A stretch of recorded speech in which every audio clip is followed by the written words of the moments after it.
SJ. Welcome to Mvskoke Radio, your weekly source for tribal and community news, interesting guests and discussions, plus a local events calendar.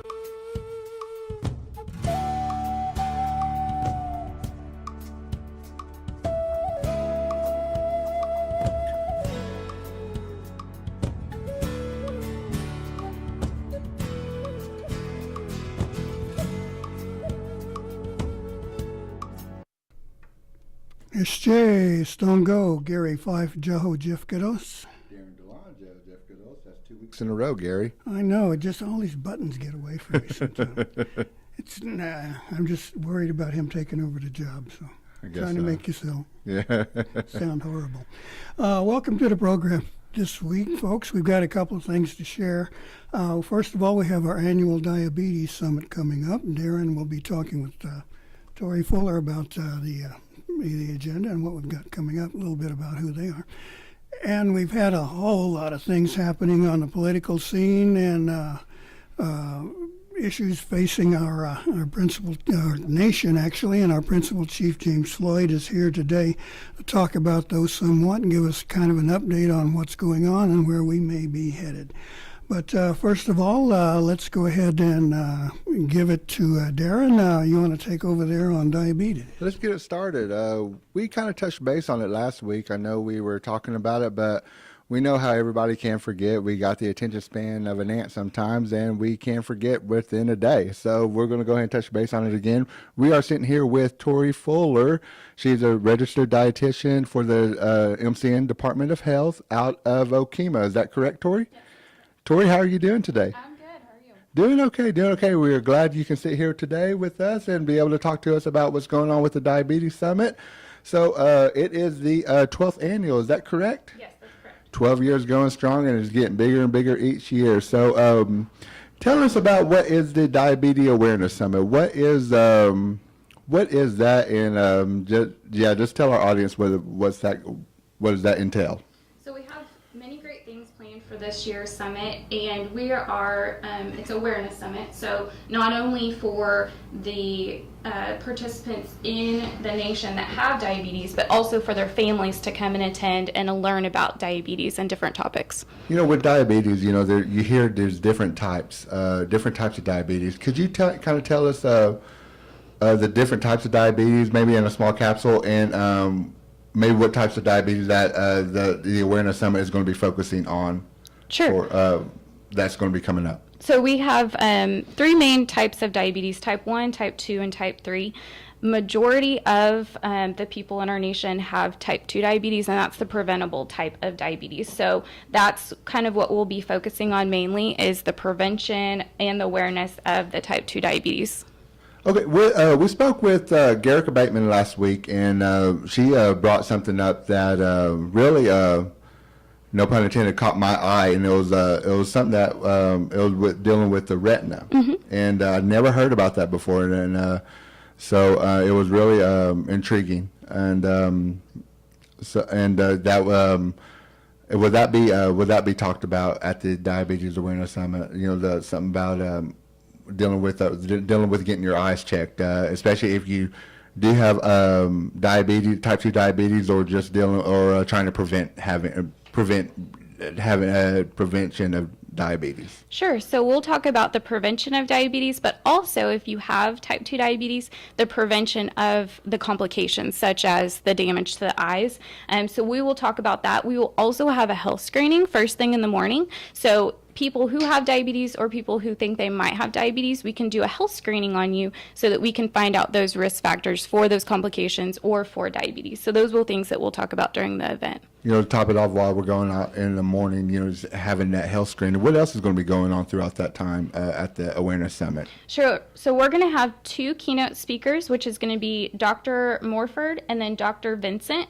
Dr. Vincent is a podiatrist, so he's going to be talking about the feet, which is another risk factor for type 2 diabetes, which is something that we look at. We're going to have several activity breaks, doing chair yoga, Zumba, some dancing as well, which is always a fan favorite. Then I'm going to be speaking with another one of our registered dietitians from Sapulpa area, and we're going to be talking about how to have your cake and eat it too. So nutrition, making healthier choices in the foods that you can eat. That's a great thing to hear. You did speak that you are a registered dietitian, kind of explain, that, people can still eat their favorite foods, and it can still be enjoyable. I mean, I know a lot of people that they're afraid that, they don't want to accept the fact that they have the diabetes, that they do have diabetes, because they're afraid that they have to give up their favorite foods, But I mean, a lot of people, it's not like that. They just, they don't have to give up their favorite foods, but and correct me if I'm wrong, but they just might have to just maybe portion it. And is that right, or am I in the right trail? Yes. Right there? Okay. Yeah, so everything in moderation, of course, especially those favorites like the cake that I mentioned, which is kind of what our presentation's about. But also, for people with diabetes, we have to look at a little bit closer on those foods that do affect the blood sugars. So, if your favorite food is something that contains those carbohydrates that's going to affect those blood sugars, then we're going to have to look at the portion size a little bit closer. But making the healthier choices most of the time, and then eating those favorite foods in moderation. So, whenever I know you saying you come out, you're a registered dietitian out of Okemah. Yes, correct. How many, patients do you? I know you can't give out maybe an approximate number. Are you expecting quite a bit coming from that area to be at this summit, or are you hoping that they're going to be there for the Diabetes Awareness Summit? Yes, so we have flyers that we have been posting around all the different communities in Okemah, in the surrounding areas of Okemah, and then throughout our whole area for the Creek Nation. So we've been putting out flyers and talking to the communities. We've done some community meetings in our area and talking to the elders programs so that they're aware of it and can come and invite their families as well. Who else? I know you're saying you got 2 keynote speakers, though, and I'm also hearing that we also got, I guess we got a moderator coming out there, and he's also belonging to Mvskoke Media as well. Could you elaborate more on that as well? I kind of just found that out today. So Jason Salzman is going to be our keynote speaker, and he's going to be moderating the day's events. Oh, great. So we're going to have a very lively person that's going to be there. If y'all's not waking up, he'll make sure that's going to happen. I guarantee that, everybody, ladies and gentlemen. So, because he does that every morning with us. Y'all don't need coffee. And I forgot to even ask this. I know what's going to be happening. Diabetes Awareness Summit is going to be happening next month, but whereabouts is it going to be happening at? Yes, so it's going to be on August 30th from 8:30 to 3:30 at the Glenpool Conference Center. So if you have any questions, you can contact Dwayne Meadows or Kimberly Little or any of the diabetes clinics at each of the different sites. Is there an expected number of people that y'all's going to be having this year? We're expecting close to 250 to 300 is what I think we're planning on. Does it sound like it's growing? Does that sound like it's growing each year? Yes, of course. We're always hoping to grow. Because last year I think it was, if I'm not mistaken, it was in Mvskoke. It was like I see a lot of vans that were coming, and they're coming from different community centers, and I was very, very proud to see all that. Just to see that they were these people were they want to find out what's going on. They want to see, they want to understand that diabetes is very important to worry about. It's very important to just take notice, because unfortunately with Native Americans, it is one of the top diseases that that you just have to, I guess, be aware about. So my question is why? I guess why is it? Do people know why that? I guess Native Americans have that that it is the top disease for Native Americans. They're researching that to find out why the overall risk factors for all Americans is increasing with the increase in obesity as well. Mm-hmm. And also something that I've been tracking really closely is the childhood rates of obesity and type 2 diabetes are greatly increasing as well. So we're doing a lot of programs in the schools, and I've been doing a lot of camps for diabetes prevention as well to help with that risk factor of decreasing obesity and type 2 diabetes, specifically with the Native American patient population. Especially with the camps you just brought up. I think Omogi just ended up finishing one of those camps. Is that correct? Mm-hmm. I mean, and that's camps that was directed towards the youth. Mm-hmm. Yep. We just finished ours last week. That's great to hear. I mean, because I mean, not only that, you're kind of letting them know that, I mean, diabetes can hit any age. Right, and we're starting it young, yes. Starting them young with learning that education. We just need to pass that on to the parents as well so that the whole family can do it together. Exactly. Is there anything that, I mean, any tips that we can give right now over the air to our parents, to our kids, you know, it's summer break right now, you know, that hopefully they are listening, you know, activities-wise, you know, just like maybe food-wise, you know, just like what we can do and, you know, just to help out, you know, in case if they couldn't make the camp or anything like that. Sure. So there's a quick little slogan. It's called the 5210, and the 5 is 5 servings of fruits and vegetables. So getting more of those fruits and vegetables that a lot of us, including kids, don't get a lot of. 2 is going to be 2 or less screen time. That's going to be on your computer, your phone, your tablet, that kind of thing. 1 is going to be 1 hour of physical activity a day, which again, a lot of kids are not getting because they are sitting in front of the TV or video games or something like that and not being as active as possible. And then 0 is going to be 0 sugar sweetened beverages, and that's going to include like the juice, the soda, the sweet teas, Gatorades, things like that. So that's just a good slogan for parents and kids to follow for making healthier choices. Remind me that again. 5210. 5210. Yeah. Okay, we're going to remember that. One other question I was wanting to bring up, you know, with kids, you know, with their children, the youth getting the diabetes, is there a reason why you know they're getting? I mean, is that going up at an alarming rate? Is there statistics saying that more kids are getting diabetes? Do you know of that? Mm-hmm, yes, the rate of obesity and type 2 diabetes is increasing in children. How much is that increasing? I guess would y'all happen to know that maybe like on I don't know, in a 5 or 10 year basis or anything like that? Well, I do know that they're expecting 1 out of 3 to develop type 2 diabetes. So, you know, we have 4 of us in this room right now. So that would be, you know, at least one of us would get type 2 diabetes from that statistics. I noticed everybody just started looking around, wondering who it is. Yeah, so we're all trying. But one thing to notice about that, especially with type 2 diabetes, and I mean, thank you for bringing that up. That rolls into my next question. You can still live with that and still live well with type 2 diabetes, and you know, still live a good life and healthy. So I mean, with what can you do? I mean, if you do have that type 2 diabetes, to be able to prosper. So as a registered dietitian, I work with the primary care provider with the medications that they're being prescribed to make those healthier changes with food and exercise, working with the exercise program managers, things like that. So I'm more working with the patients on making those healthier lifestyle changes with partnering with what the providers are helping them with as well. So coming to any of the diabetes clinics within the different areas, we have one in Sapulpa, Coweta, Okmulgee, Eufaula, and then Okemah. And so those are spread out throughout our area. Come to one of our diabetes clinics. You can meet with a dietitian and we can help you out with whatever you need. So we have risk assessments, or if you have type 2 diabetes, we can help you manage it.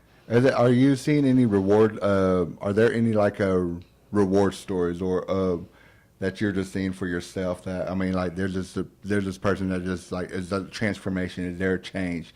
Is there just one that just sticks out? And if there is, can you just tell us quickly about? Sure. So it's always encouraging whenever we start with a patient, specifically in our EPIC program, which is our beginning diabetes education classes, and they come in with a really high A1C, 13, 14, and then by the end of the program, we're seeing that their A1C is going down to under that 7, which is what our goal is. So that's always a positive thing to see that A1C starting to go down, which is meaning their blood sugars are coming down, their complication risk factors are going down as well. So that's always a positive results that we like to see.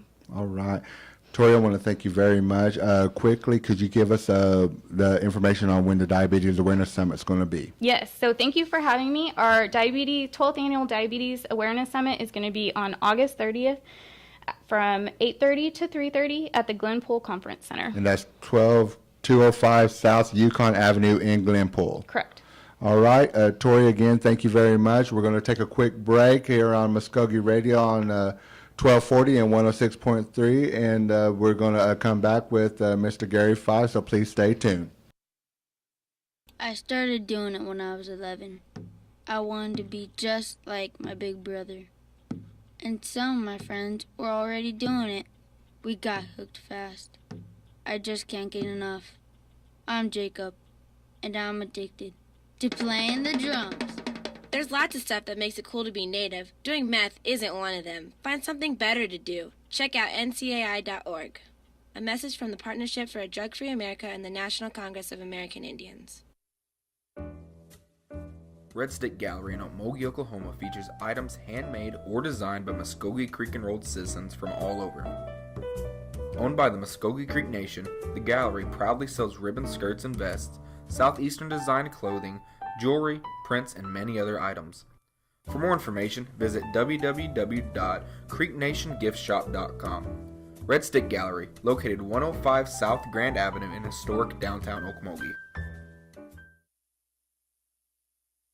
Welcome back to Mvskoke Radio here on 1240 The Brew, which is 106.3 Brew. We'd like to welcome to our studios our Principal Chief James Floyd. Thank you, sir. We appreciate you coming in to kind of give us an update on what we're working on and facing as the Creek Nation, sir. So, well, thank you. Appreciate you inviting me, and good timing this week. Yeah, you've got a schedule that's just berserk. So we were lucky, actually, to get you, and we appreciate you carving out a little space for us. I guess to start off our discussion here, do you want to kind of give us a state of the nation real quick, the status we're... A short state of the nation, mid-year state of the nation, I guess. Yeah, a preview. Well, it's been a very busy and I believe productive year so far. I'll give a quarterly report to the National Council this Saturday, and we've made great progress in healthcare, in education. The permanent fund is doing well. Programs are meeting the objectives they set in the beginning of the year, and so using those measures and reporting those to all of our citizens, they can quickly see that it's work, but we're making progress, and I believe that we're on a path that we'll continue to do that. Now we've just finished the third quarter, so in October we'll be presenting the kind of the year-end report. So with our staff, the things that we'll be doing is working on the objectives for 2019. It'll be a little bit different, and I think the difference is it's kind of like you scratch the surface. In the first year, you kind of scratch the surface and you look at all the things that you need to kind of correct and realign. And, in the second year, you begin to put some measures in place. Or in the third year, we've really gotten more detail on the measures, and I think that we'll see that again next year. And so that will be more detail. So we just keep getting digging deeper and deeper into things, and we need to measure them so that we know that we're making progress. And so in terms of the state of the nation, I think we're doing well, and we're poised to even do a lot more things. And that may be some of the things that's occupying so much of my time right now. We got plenty of opportunities, I'll put it that way. Certainly. I think, personally agree with you. I've heard nothing but progress for the most part. One little fly in the ointment that we picked up on the end of last week was a situation in Eufaula where 3 top officials were arrested and charged with taking tribal funds without, proper authority, in other words. The word embezzlement comes to mind, but I've not seen it in any of the court documents or any discussions in your press releases or anything else. So maybe we can take a second and kind of fill us in. Our Facebook notice on that particular story has over 20,000 hits on it. So people love controversy, I guess. But well, I appreciate them having the interest in the business of the communities. And I guess my appreciation is that we're not going to tolerate things where people go out of bounds and they break the law. There's consequences for that, and it's the tribe's money, and there could be federal money involved, and that personally, hurts me because having been a former federal employee, you don't do that. There's consequences there as well, and so I think that we've had this occur a couple places now, and we're acting on it. I think for those people that are affected, they may not like that, but they chose the behavior that they followed, and this is the consequence. Now, let me distinguish between my role and the role of others in this issue. My role is to address the problem that lies within the executive branch. We have oversight over the communities, community research and development does, and so, I signed the order to place the Eufaula Indian community under proclamation. So, now we basically manage the Eufaula Indian community. That's something that we don't take lightly. We don't really want to do that. You took the step of revoking their charter?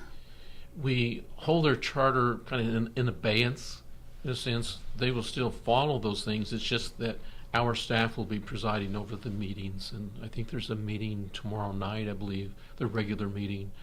And we control basically everything that was controlled by these individuals, of the officers of the community before.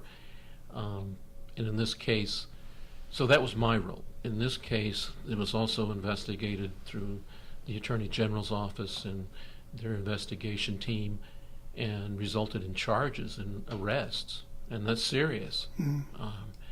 And I hate to see that with our own citizens, but at the same time, we have to be very good stewards of the resources that we have. The National Council invests money into these communities, and so they have to comply. And so I think the path forward there at Eufaula is continue to monitor that. The court system will work. This case will work its way through the court system. I'll put it that way. And that will be the Mvskoke District Court? Yes, sir. That's correct. Tribal District Court. And, I don't control the court. I don't control the Attorney General's office. So, those work independently of the executive branch. So at this point, as I said, my role is basically to put them under proclamation and to manage the community till such time as things can be repaired, systems put back into place where there's accountability, new officers who will be accountable, and then we'll monitor that, and then then release that. The length of time, I don't know. So that's the extent that I'm involved in that. Right. Okay. Well, it is a sorry kind of story we have to tell, but that's something we have to deal with. A couple of other things. Maybe I know these aren't exactly where your responsibilities might lie. Quick update, Royal v. Murphy. Now, I understand, of course, the Attorney General's office is pretty much running that show. Anything you can share with us on that? Well, the Royal versus Murphy case, excuse me, as it presently stands, that's a capital murder case of appeal of a death sentence. And so, the tribe is a party to that in that, we're supporting the appeal because it deals with the sovereignty of the nation. And so it's I think a lot of people think, well, it's a Creek Nation case. It's really not a Creek Nation case. It's an individual who's a defendant and who's been convicted and who's in prison and facing a death sentence. And so it's that appeal of the Murphy case that's going before the Supreme Court. And so that's will take its own course. And so I know it's garnered a lot of attention and will continue to do that. Anytime you're before the Supreme Court, you're going to be a high-profile case. Right. Now, it hasn't gone anywhere, essentially, but is the tribe kind of looking at preparations in case it does go through and it goes in favor of the nation, looking at possible recruiting more police, things like that?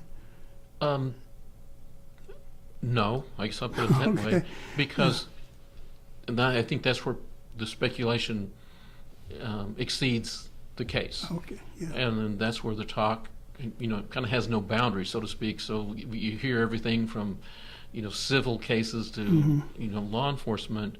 But when you distill this case down, it's basically an appeal of a death sentence, and that's a capital crime.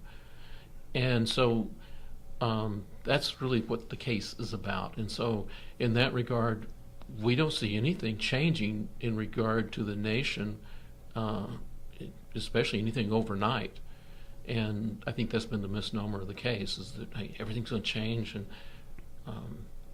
but we'll let that go before the Supreme Court, make the arguments that the defender will make, and we'll see where that goes. Right.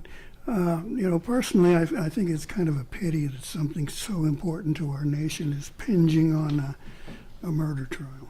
I mean, that kind of disappoints me. I figured it would have been a huge, massive constitutional thing, but it's not. Well, anyway, speaking... I guess in that regard, we don't get to pick and choose those things a lot of times, and that's the case here. And it's here, so we have to deal with it. Right. All right, well, let's shift to, in the recent days, we've heard a suit by the freedmen has been filed. They're saying that the treaty has pretty much guaranteed them the rights as citizens and that the nation has been denying them that. So what happens now? Does your administration assemble your AG and other people to go to court for that one? What's the discussion there? I've not. You probably know more about that than I do. Okay. We've not. I've not read it. I don't think the tribe's even seen that yet. Mm-hmm. So I don't even know what's in it. Okay. I know that I've had conversations with different groups since I've been in the office, and my role as principal chief is to uphold the Constitution of the Mvskoke Creek Nation. And so any individual who can tie their lineage back to the final roles of the Dawes Commission and be Creek by blood, they're welcome to be citizens. Mm-hmm. It's been that way, and it remains that way today. So I'm not sure where they're coming from. I at this time, it's just so premature. I like I said, I've not even seen it, read it. Sure. And so, if it's true and it does come to pass, then we will, get attorneys on that, and then we'll see how that proceeds. Sure, it might be worth a little chat with the Cherokees on that one. Well, you think? Maybe not. I think what some people get confused about in the Treaty of 1866, following the Civil War, is that there was one treaty and applied to the 5 civilized tribes. There were 5 individual treaties. Each one was worded a little differently. So we can't say that the Treaty of 1866 was one document. The 5 chiefs and 4 chiefs and the governor signed that. They were all individually negotiated, and it took a number of months before all 5 tribes signed, and I think in the order, Mvskoke Creek was 4th of the 5 tribes. So, again, it gets to where the speculation kind of exceeds the issue, and I think people need to go back, and if they want more education about that, read about the treaties of 1866, right, as opposed to the Treaty of 1866. Let's do one more legal question here, and we'll try and move on to something a little more enlightening. The Indian Health Service suit, you sued to have them pay back some of the shortcomings that they had stuck us with. They had failed in full funding. Is that pretty much done? Will the IHS be paying the tribe? I feel confident that we'll prevail in that case. The statistics and the numbers are in black and white. I think it's a failure by the Indian Health Service to pay what they should have. What in this case has gone on for a number of years. I think back to about 2009. I think in the last couple of years, what we've done is made sure that we corrected everything that needed to be corrected and updated the calculations that we use in negotiations with the Indian Health Service. I believe they recognize that. I think so. In that regard, I feel confident. But I was probably the most reluctant individual to sue the Indian Health Service because that was my former employer for over 10 years. So, I know those people and had talks with them and said, look, how could you avoid this? Because it's right in front of you. But that's their choice. And right. So, again, in my role as the principal chief, I have to look out for the good of the nation. And so we had to file this because we are owed. Right. And we'll see where this goes. I feel confident we'll get the money that we need, and that will help us. And so I think a lot of citizens are glad that this is moving along, and it looks good. They're glad to hear that we can get some recompense from the federal government. You mentioned your situation, kind of biting the hand that feeds you. I been in a similar situation for long, years and years as a journalist in Alaska, and all of a sudden I was working for the utility company as the PIO. Former colleagues now were firing questions at me, and I had to hold them off at arm's length and come up with an answer I thought that they would believe, because since they really knew me. So, all of a sudden, sympathetic pangs there kind of popped up. Well, a couple of things here that we were made aware of. One, you had some positive news some time back on developments for the tribe. One of them being the country club, and we have now some direction, some idea of where that's going. Maybe you could bring us up to date. Sure, I'd be glad to. We have the master plan that has 4 parts to that here in the Okmulgee area. The tribal complex 40-acre parcel is included in the master plan, the Omniplex, the industrial site north of town, and then the country club. So the National Council is very supportive in giving us the resources to contract with a group that did the design, did the studies, and prepared us so that we could go out and make the decisions on the priority of going forth on the master plan. And I think at this point, we're looking at how we finance it. What is the least costly way to obtain resources to undertake, the plan, in working out the finer details. You mentioned the country club building itself. It's on the state and national register of historic places, and so our plan there is to restore that to the 1920 style that it was when it was built. It will be a revenue stream for the nation. We will use that to have, showings. It'll be open to the public. They can rent that. It has a number of aspects to that that are very favorable to the nation. The cost of renovation is really not that expensive for that. But the master plan goes on to look at and lay out that area becoming the cultural center for the nation, house cultural preservation and office buildings that we would build and things like that, and to bring people to that area so they can see our culture, both living and the things that we have stored. And so we will have other buildings besides that, but the country club building itself will be restored, and we hope will be a very successful venture. We know the demand is there. People want to hold receptions and rent that out. So if we could rent it out every day, I'd be happy. That would be great. We'd get it restored. The other aspect of it, as I mentioned, is just prioritizing things. We know the complex buildings, some of them are at least 40 years old now. They've really come to the end of their useful life. And so the master plan really looks at basically rebuilding the tribal complex, bringing in, having the capacity to bring in programs that are now in rented space throughout Okmulgee and have them in central location, have it built in a way that shows our culture and in a way that provides more efficiency in buildings that are more cost efficient than we have right now. And so it makes a lot of sense. We just need to put, get the financing structure in place and then decide which parts go first.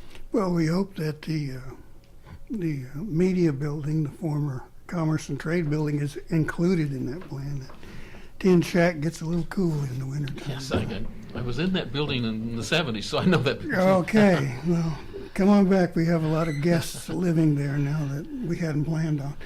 Where are we here? The Intertribal Council. You were recently at that particular meeting. Is there something you wanted to share with the other tribes about what we're up to, or call to arms, so to speak?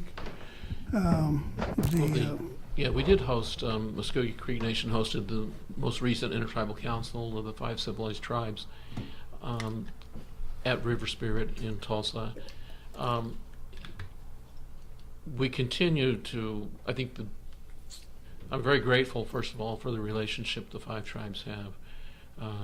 We have a lot of discussion about, together, who we are, how we're compatible. We know that we compete in a lot of different things, but we know that there's a lot of alignment, and there's the historical alignment that goes back to pre-removal of us.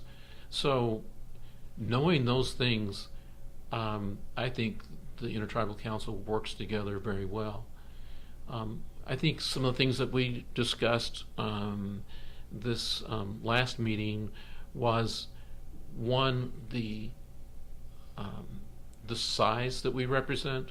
We represent more than 850,000 people, Native Americans in the United States, tribal members. And so combined, the Intertribal Council is the largest group of tribes in one organization in the United States. It's something that we don't, just go be bullies about, but we're all the tribes are jointly and individually pursuing economic studies at the moment. We're using the same group. We should have the product out by the end of this calendar year, and it will show the magnitude by tribe and collectively of the 5 civilized tribes of the economy of eastern Oklahoma through our efforts. And we know it's huge, but this will confirm that.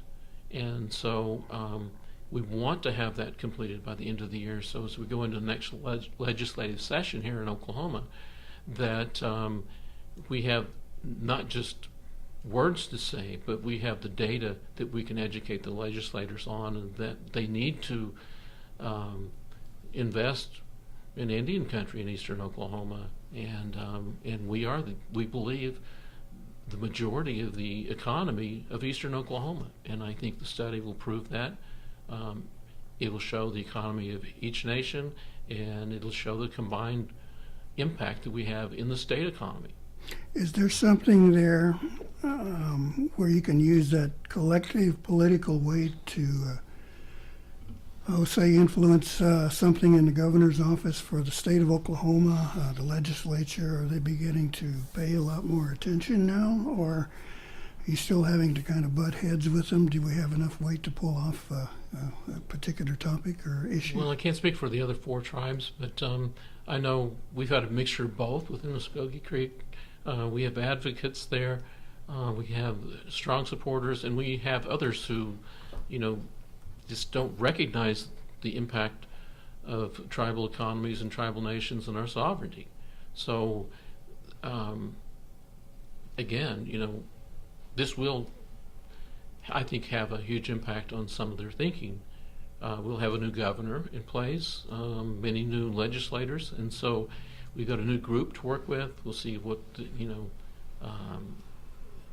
we will meet with them, I think individually and probably collectively as the 5 tribes, and be involved in legislation next year for sure.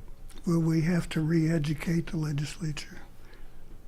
Most likely, yes. Most sir. likely. I think LaDonna Harris once called it Indian 101 when they were dealing with the feds, who didn't know beans about our people and the political relationship. Man, we've kind of seen that pop up still here in Oklahoma. So yeah, and that's unfortunate if it still continues, because 111 years into statehood, and they still don't recognize the nations. There's 39 of us here in the state. That's unfortunate. So, we have to work with that and address that issue. And right. We do it individually, and again, with the 5 tribes, we do it collectively. We also had some discussion beyond the economy of just, intertribal commerce, things that we do. And, of course, positions on national issues, the BIA reorganization, which would take away the Mvskoke area office. We oppose that. The Stigler Act update, very much we're involved in that and personally involved in it, along with the other leaders of the 5 tribes, and getting that bill passed so that we can take the blood quantum out of the Stigler Act.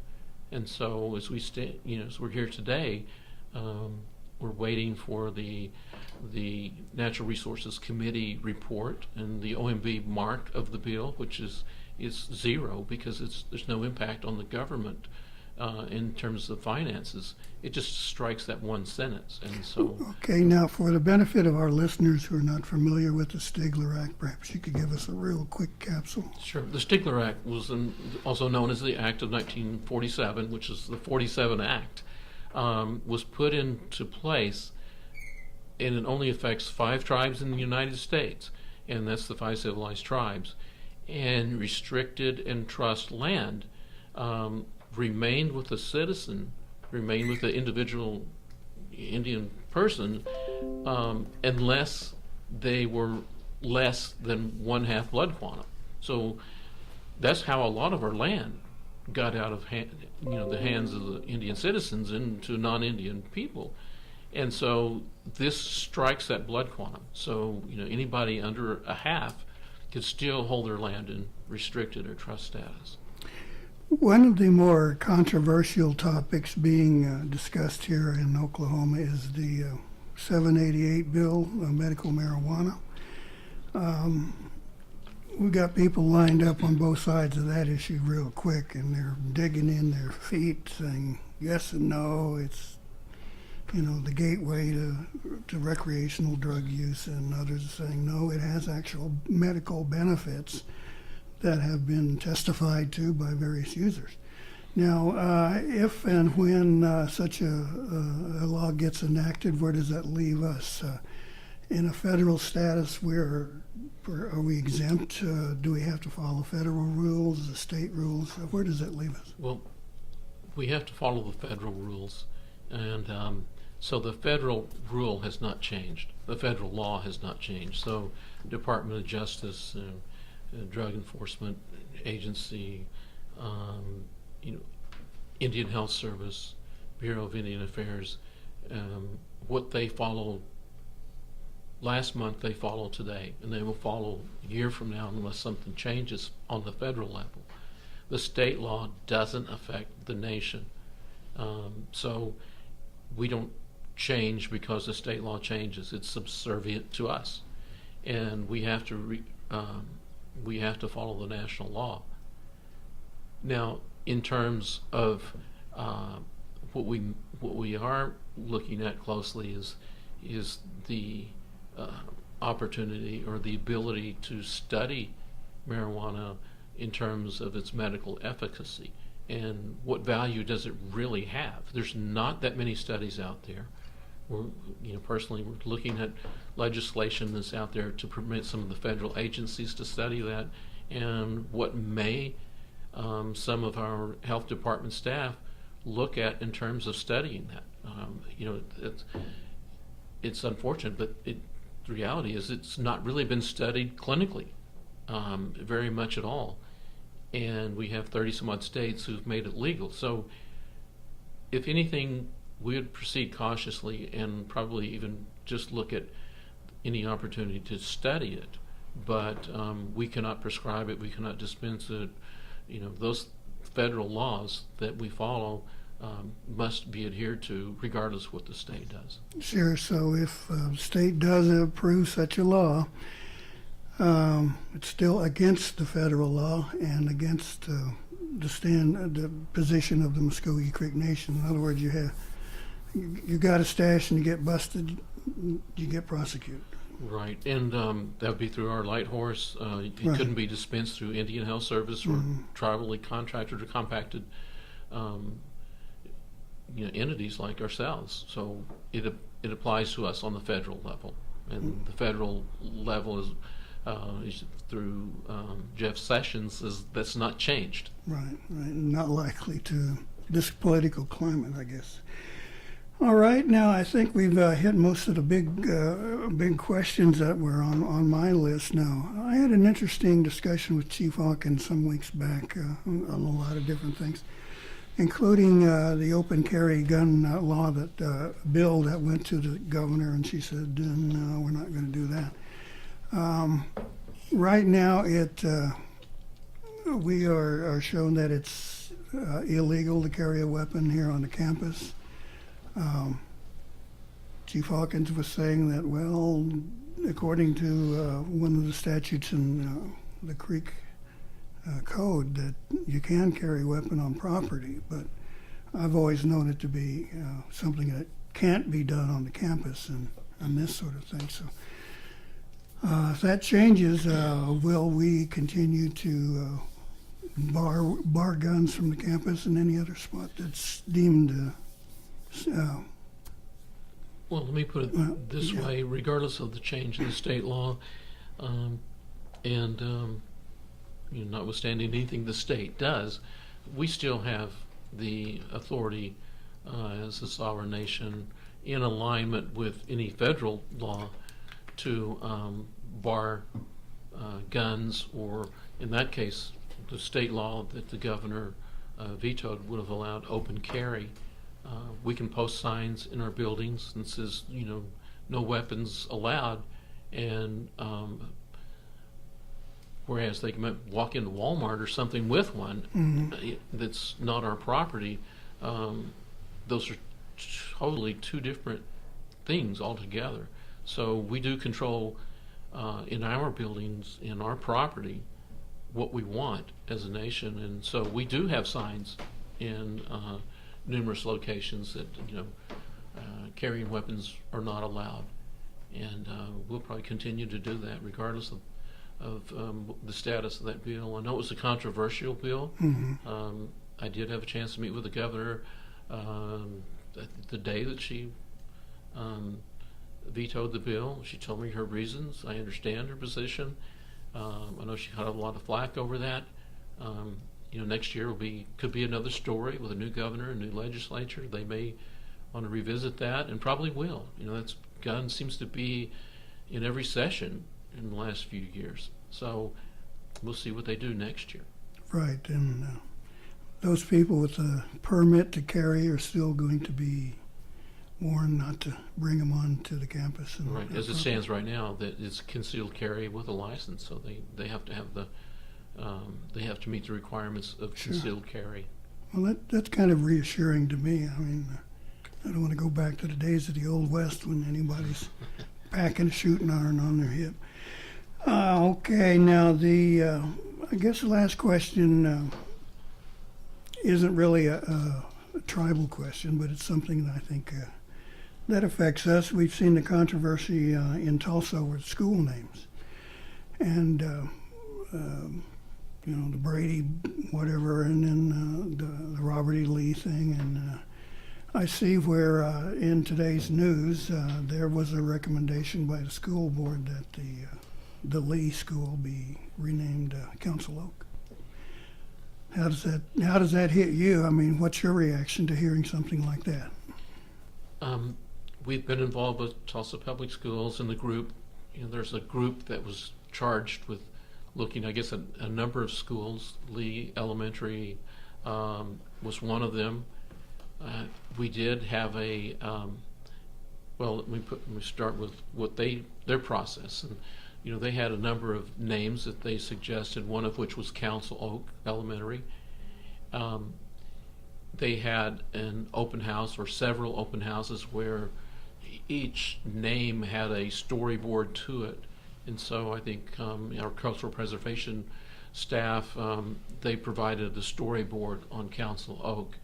The elementary school, I think, is 2 allotments away from the Council Oak Park and the Council Oak tree, so it's very near. And they asked for my position on that, and were we opposed to that? We were supportive of it. I kind of gave a qualified, we support it, because if it leads to more knowledge about Mvskoke Creek people, and Tulsa being a Mvskoke Creek town, and the history of the Council Oak tree and involvement with the elementary school and education of our nation, then I think it's a good thing. And Council Oak in that regard is appropriate because you're less than half a mile away, and they've mapped it out, and it's located 2 allotments away from the Council Oak tree, so it's historic in that regard. I did get a call late last night about that the group had approved it. I think it goes next before the school board of Tulsa, and we'll see if they approve it, and if so, then it'll be named Council Oak Elementary. Well, that's a wonderful thing to do. I used to live near Jackson, and people ask me about that from time to time. I think, yeah. And I think that, in that regard, just to kind of elaborate on it, we see the streets, we see the buildings, we forget, and I said we as a general public, that's historic Creek land. That was our land, and we just drive past it with no regard to the history of it. And I think that any time that we stimulate the thinking of this is historic Creek land, and we're in the Mvskoke Creek Nation, and there's an opportunity to share our history or to have them participate in, learning more about us, then I think that's a positive thing. Well, when I was growing up in Tulsa, the tribal history was never part of what I ever learned. In school, land rush, the brave settlers and all that, and I'm thinking, sure. But there was never any discussion, no in-depth kind of examination of the origins of the town. Other than it was once called Tulsi Town and things like that. And I don't know if it was really perhaps some resentment that I carried, but never made a big thing of it. I said, well, that's the way things are. With this kind of thing happening, with more recognition of the tribal involvement in the development of Tulsa, do you think that attitude is changing or evolving? I mean, our community is making more of a presence in Tulsa. Let's put it that way. So you think citizens' attitude is changing? Is there anything that you think is encouraging? Well, I believe that the public attitude toward the nation is definitely going toward the positive side. When they see our investments being, the top destinations in the city of Tulsa, both at Riverwalk and River Spirit, they see that as Mvskoke, and they see that as, hey, that's a creek development, that's a creek resort, and that's great. We want that to happen. I think we have available access to the mayor of Tulsa when we need it, and we, in the past month, both the speaker and myself had probably met with the mayor at least twice, and we meet regularly with the mayor of Jinx, Bigsby, and Tulsa. So, it's definitely been a positive statement to the community, and they recognize the substantial investment we've made in Tulsa on our land. And I think that's going to continue. We have, as I mentioned earlier, we have more opportunities and we have some plans. So we'll continue to grow. That's employing a number of Creek people, and it's generating revenue for the nation, and it's improving the city of Tulsa. And those are positive things, and so I'm glad to be a part of that. Well, part of the employment figures, I think it should be mentioned that those are not all Indians. There are a lot of our neighbors and the community members that are getting jobs too. Right. With River Spirit, I think the last report I saw, majority of the employees are Indian, and then majority of the management positions are Creek. So we're getting them there. Yeah. And staying in charge too. That's a change from when even in the last couple of years. So that's great. That's what we want. Last couple of minutes there. Is there some thoughts you might want to leave with our listeners about what we've got now, where we're going, something on the horizon perhaps?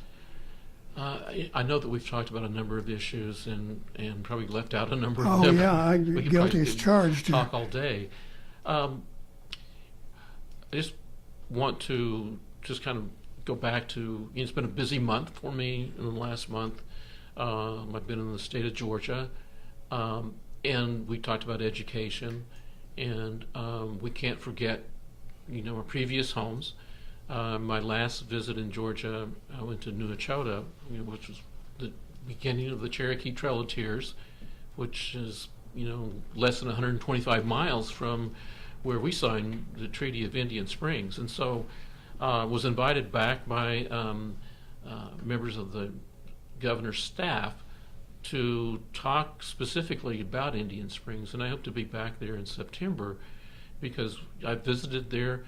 The plaque is hidden that talks about our history, and it's really seen as a post-Civil War site. And they forget that, the Treaty of Indian Springs, was 1821, I believe, or 22. Stand corrected if I'm wrong, but that's our history, and it needs to be told. Just like Nuachota is a state park, and so they're very interested in us telling our story there, and I think that's great. We need to tell our story in Georgia and Alabama, primarily Tennessee as well.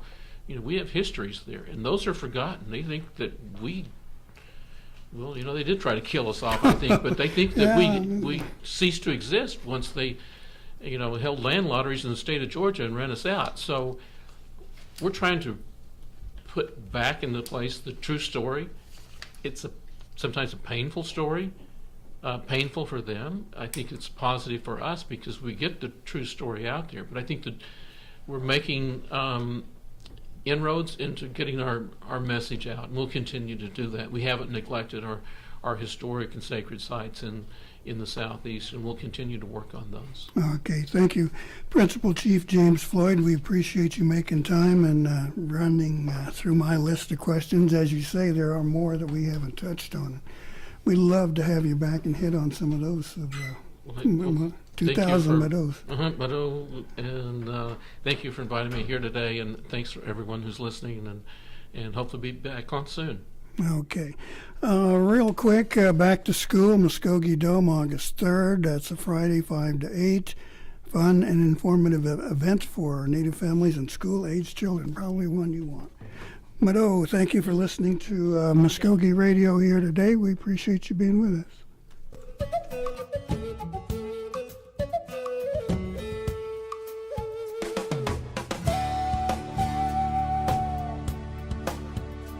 You've been listening to Mvskoke Radio. Join us again next week for more local, tribal, and community news and updates. Mado.